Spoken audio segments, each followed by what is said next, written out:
आप लोगों में इंसानियत नहीं है, हमारे में है, आप में नहीं है। आप तो भगवान बन गए हैं। वो किताब पढ़ के आप लोग तो भगवान है। हम अनपढ़ है, हम धरती के लोग हैं। हमारे अंदर इंसानियत दे देंगे। रिश्तेदारी में नहीं आए हैं, अधिकारी से ही बात करने आए हैं। मंत्री जी के गाँव के हैं, इसलिए अरे हम सारी राजनीति समझते हैं, मन पढ़ नहीं है तो कर लीजिए सही से, फिर हम सुन रहे ड्यूटी तो कर लीजिए सही से। नहीं कर रहे हैं। कर रहे होते तो यहाँ इस तरीके से हम खड़े ना होते, ये खड़ी ना होती। अब पे 10 मिनट में आपके बीच में आ जाएगी वो कि दबाव मत बनाइए, आप भी हम पे दबाव मत बनाइए।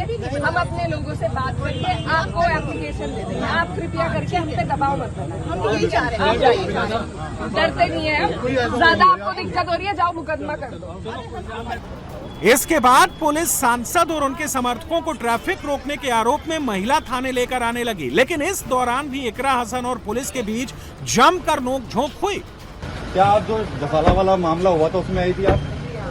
अच्छा, तो क्या बातचीत हुई थी आपकी वहाँ? हम कारागारी खुलवा देंगे जी? नहीं, आप ऑफिस में उठाएंगे, हाथ मत लगाइए। नहीं, हाथ मत लगाइए, हाथ मत लगाइए। अभी लगाया आपने, अभी लगाया, अभी लगाया।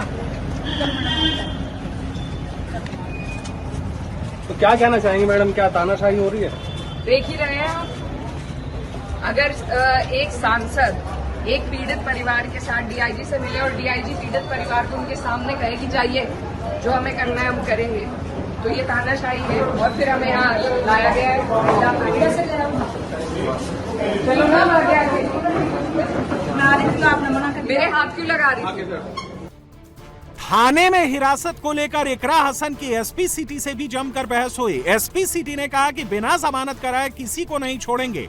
इस पर इकरा हसन ने कहा कि हम जमानत नहीं कराएंगे, जैसे गिरफ्तार किया है वैसे ही छोड़ना पड़ेगा।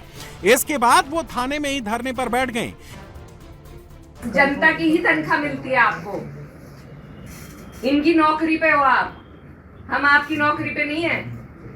वो जो लापता लोग हैं वो कहाँ हैं, उनकी जानकारी दीजिए हमें। जितने लोग हमारे साथ थे तो उनकी जानकारी दीजिए, नहीं तो मुझे भी अरेस्ट करके ले जाइए। क्या तोड़ना पड़ेगा बताओ, वो तोड़ देंगे यहाँ पे। इसके बाद सिटी मजिस्ट्रेट मौके पर पहुंचे। उन्होंने गिरफ्तार पूर्व राज्य मंत्री और सपा नेता मांगेराम कश्यप समेत 4 लोगों की रिहाई का भरोसा दिया। तब जाकर सांसद ने धरना खत्म किया। हम धरने पर बैठे थे क्योंकि एक माँ जिसके बच्चे को की बेरहमी से हत्या कर दी गई, वो अपनी गुहार लेकर डीआईजी के पास आई थी, लेकिन सिले में उन्हें ये मिला कि उन्हीं के परिजनों को जेल भेज दिया गया। मैं भी वहाँ पर उनके साथ ही, मुझे महिला थाने में ले जाया गया, उन्हें दूसरे थाने में, और उन्हें वहाँ से जेल में भेजा गया। तो ये सरासर तानाशाही थी कि उन्हीं लोगों को जो अपनी गुहार लगाने आए उन्हीं को आपने जेल में बिठा दिया। अगर आज पीड़ित की भी नहीं सुनी जाएगी तो सुनेगा किसकी है प्रशासन? और ये यहाँ की जो कानून व्यवस्था है उस पर एक बड़ा प्रश्न चिन्ह खड़ा होता है। जो सरकार बार बार कानून व्यवस्था की दुहाई देती है, आज ये कानून व्यवस्था उनके सामने है। ये राम राज्य है, ये राम राज्य है जिसमें पिछड़े समाज के लोग या जो शोषित समाज है उनसे जो लोग आ रहे हैं उनके साथ ये दुरुपयोग हो रहा है। ये महिला कोई मुसलमान महिला नहीं थी, उनके लिए तो अलग ही कानून चल रहे हैं। कश्यप समाज से थी और हमेशा भाजपा को वोट देते आए हैं, उनके साथ ये हुआ है आज। तो ये आज जनता के सामने है कि कैसे जो लोग इनके भी लिए वोट देते हैं उनके साथ भी किस तरीके से अन्याय और नाइंसाफी ये सरकार करती है। ये किसी की नहीं है। थाने में इकरा हसन बात पीड़िता की कर रही थी, लेकिन उनके टारगेट में पीडीए था। यही वजह है कि वो एक सामान्य हत्याकांड को पीडीए से जोड़ने लगी। इसकी वजह है इकरा का संसदीय क्षेत्र कैराना का जातीय समीकरण। कैराना सीट में 42% मुस्लिम है, जबकि 58% हिंदू हैं। हिंदुओं में सबसे ज्यादा 15% दलित हैं, जबकि 13% कश्यप और दूसरी अन्य जातियां हैं। इकरा हसन जिस हत्याकांड की बात कर रही हैं, वो मोनू कश्यप हत्याकांड है। कैराना भले ही मुस्लिम बहुल सीट है, लेकिन बिना हिंदू वोटों के यहाँ जीतना मुश्किल है। इसलिए कश्यप के रूप में इकरा के हाथ बड़ा मुद्दा लग गया है, जिसे वो छोड़ना नहीं चाहती। प्रकरण था हमारे जिला शामली का, जहाँ पर एक लड़के की हत्या हुई थी। उनकी माताजी और उनके और जो परिजन थे उनके साथ मैं डीआईजी साहब के पास आई थी। हम बाकायदा टाइम लेके आए थे उनसे मिलने के लिए। माताजी की कुछ दिल की मुराद थी जो वो रखना चाहती थी कि निष्पक्ष जांच हो। उन्हें डाउट था कि सही जांच नहीं हो रही है, तो हम आश्वासन लेने आए थे डीआईजी साहब से। उन्होंने बहुत सम्मान किया। उन्होंने माताजी उनके दफ्तर से रोती भी बाहर निकली।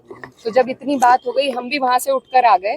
बाहर खड़े होके हम एक दूसरी एप्लीकेशन बनाने की बात ही कर रहे थे, इतने में वहां भी पुलिस आ गई।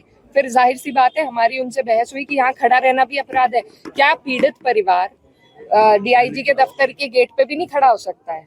क्या अपनी गुहार लगाने हम कहाँ जाए? आखिर अधिकारी पीड़ित लोगों की बात सुनने के लिए ही तो बैठे हैं, बाकायदा टाइम लेके हम गए हुए हैं। तो हम बाहर खड़े होकर अगर बात कर रहे हैं तो उस पर इन्होंने ये पूरा ड्रामा रचा है। मुझे वहां से महिला थाने ले जाया गया ये बोल के कि हमने रोड ब्लॉक किया है। हालांकि हमारे पास भी सारी रिकॉर्डिंग मौजूद है, कोई रोड 1 मिनट भी नहीं रुका।